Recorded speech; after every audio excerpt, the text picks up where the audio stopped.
आप सभी की इच्छाओं को नमन। अब हम पहले खंड के छठे अध्याय के बारे में बात करते हैं, जानते हैं। अब किशोर अवस्था का हमने 5वें अध्याय में पढ़ा। अब कौन सी अवस्था है उसके बारे में युवावस्था का है। आपका छठा जो अध्याय है उसमें है युवावस्था। किशोर अवस्था के बाद में युवावस्था आती है। इच्छा से कर्म तक की यात्रा। जो हमारी इच्छा है उससे हमारे कर्म में कैसे उसको कन्वर्ट किया जाता है, युवावस्था में ये कार्य शुरू होता है।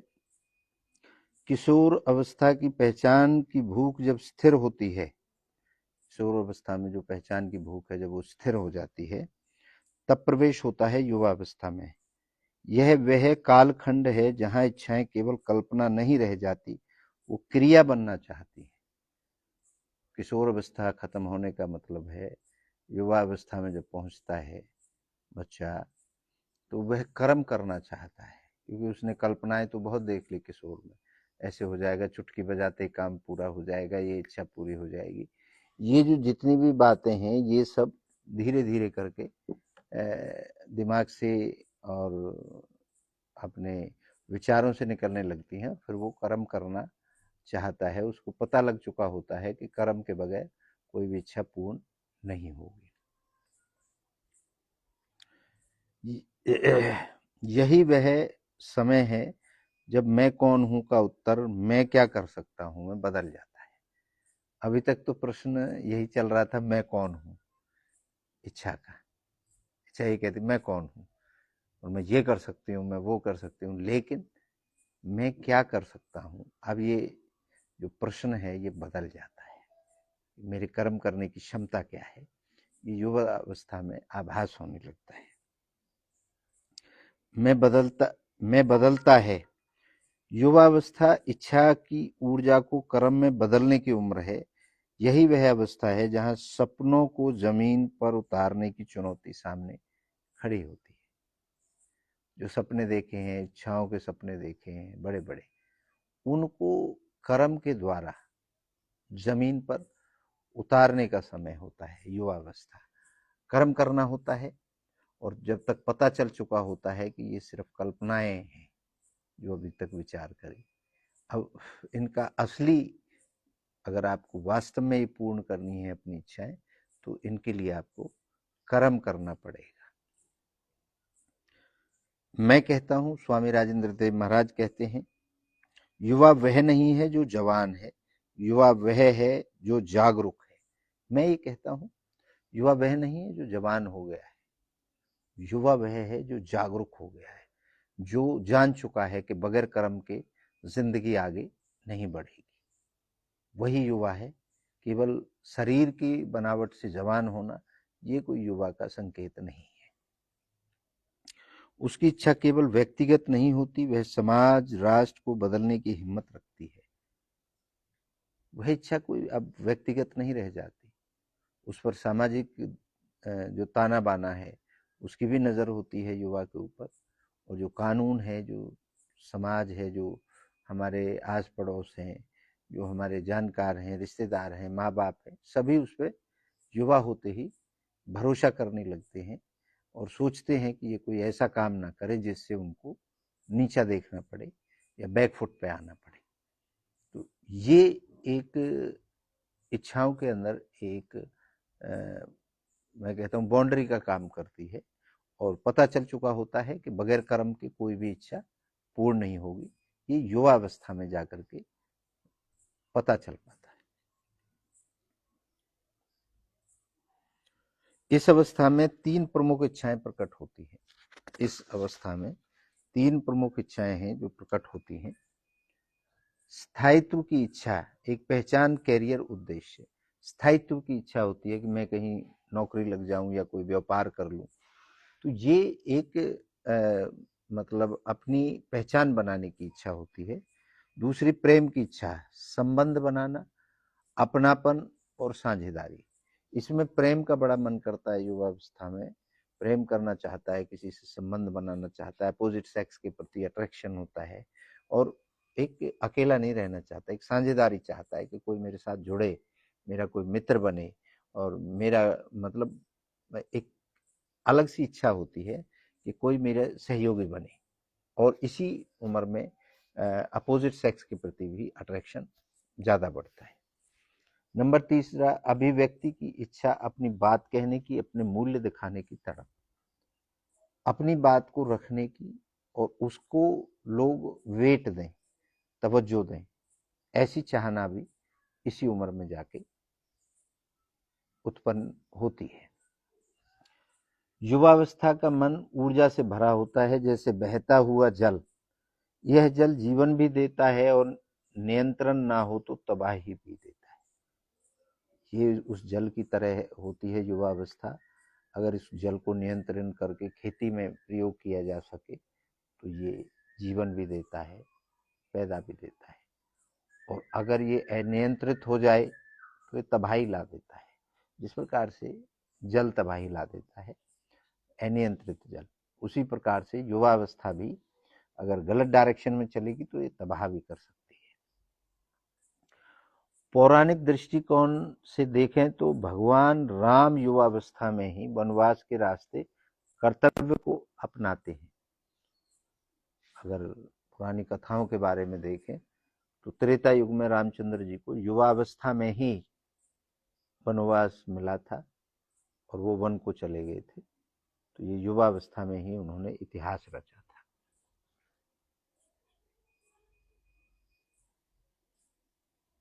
कृष्ण जी इसी अवस्था में महाभारत की भूमिका रचते हैं।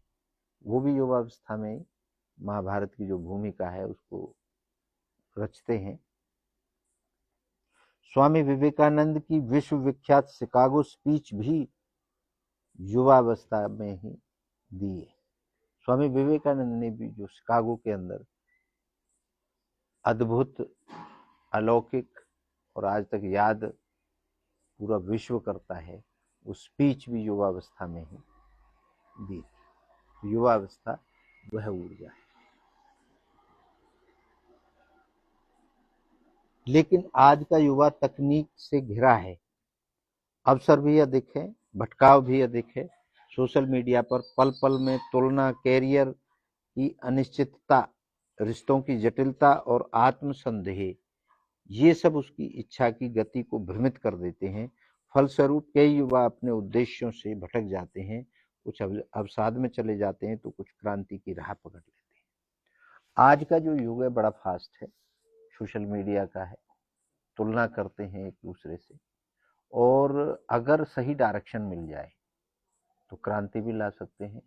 जैसे फेसबुक, कंप्यूटर, मतलब जितने भी आविष्कार ज़्यादातर लोगों ने करे हैं वो आज के टाइम में युवावस्था में करे हैं। जैसे हिंदुस्तान का उदाहरण है कि ओयो होटल्स का जिसने ऐप बनाई, वो भी एक बिल्कुल युवा ही था।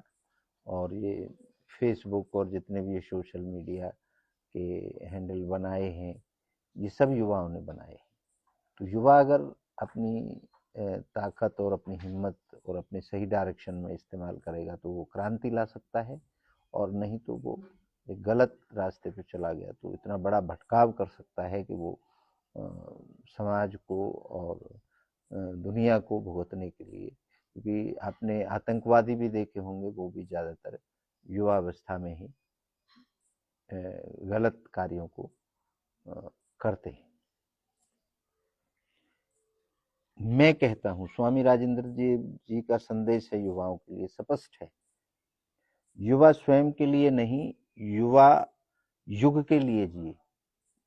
युवाओं को मेरा ये संदेश है कि वो स्वयं के लिए ना जिए, वो युग के लिए जिए। पूरा युग उनके हाथ में है, पूरे युग का परिवर्तन वो कर सकते हैं। इच्छाओं को शुद्ध करने की प्रक्रिया में साधना आवश्यक है। जो इच्छाएं हैं उनको शुद्ध करने के लिए साधना, पेशेंस, धैर्य बहुत जरूरी है। ध्यान, सेवा, सत्संग और दिशा, यही युवा की ऊर्जा को सार्थकता देती है।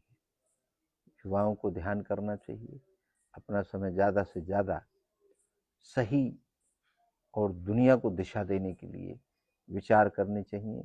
उसके लिए अच्छे लोगों से, अच्छे विद्वानों से बैठ करके आपस में बातचीत करनी चाहिए। अच्छे विद्वान लोगों के बीच में बैठना चाहिए, ना कि जो समाज के अंदर गलत चीजें पैदा करते हैं उनके साथ।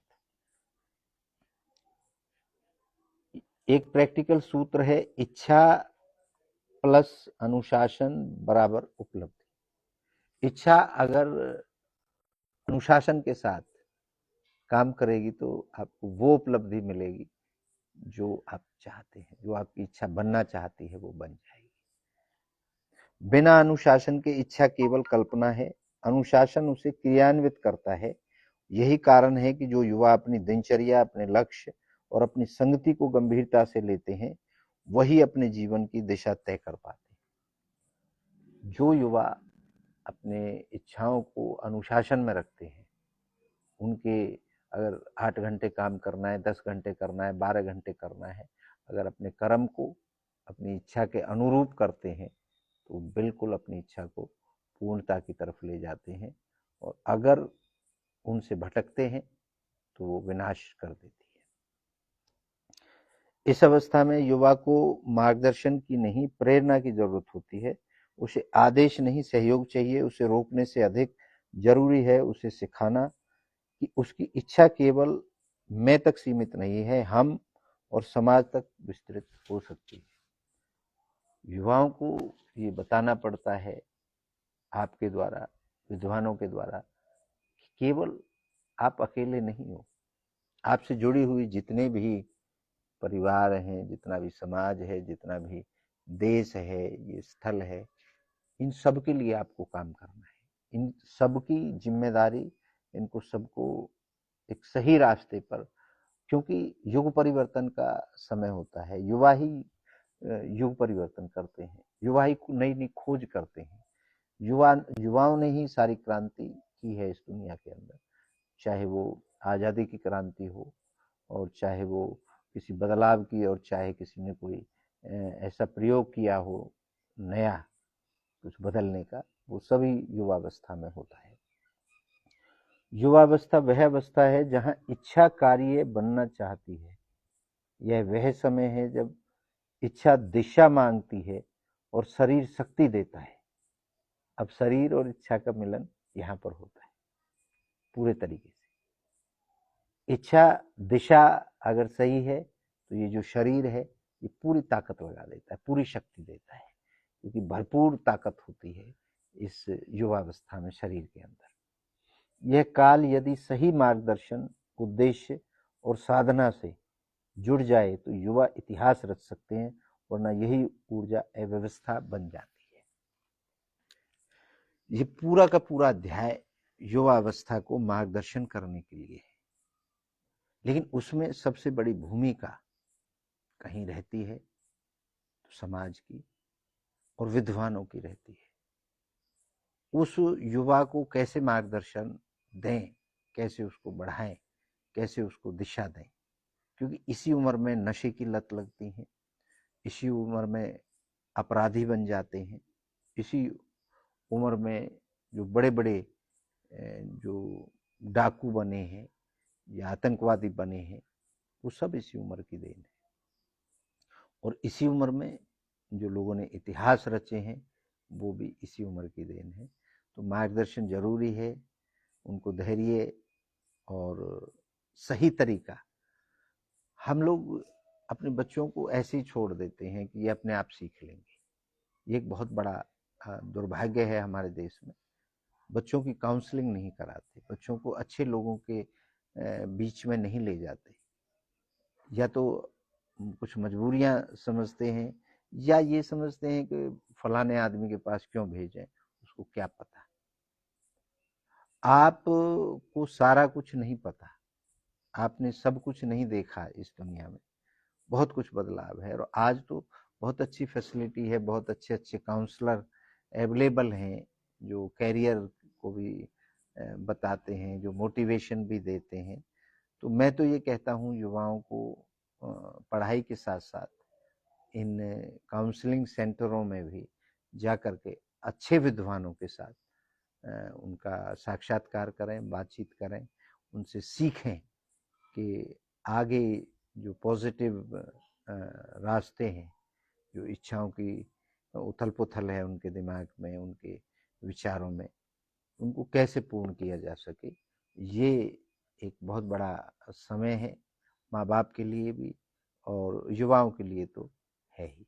तो ये छठा अध्याय पूर्ण होता है। 7वें अध्याय में एक नई बात, एक नई दिशा, एक नया दृष्टिकोण हम जानेंगे। तो अभी हमारे जीवन की जो इच्छाएं हैं, जो शुरुआत से और युवावस्था तक अब अभी हम पहुंचे हैं, तो अगला जो अध्याय होगा उसके बारे में आपसे, जो 7वां अध्याय होगा उसमें बहुत जल्द आपसे मिलेंगे और उसके बारे में चर्चा करेंगे। आप सभी की इच्छाओं को एक बार पुनः नमन करता हूं। आप सबकी जय हो।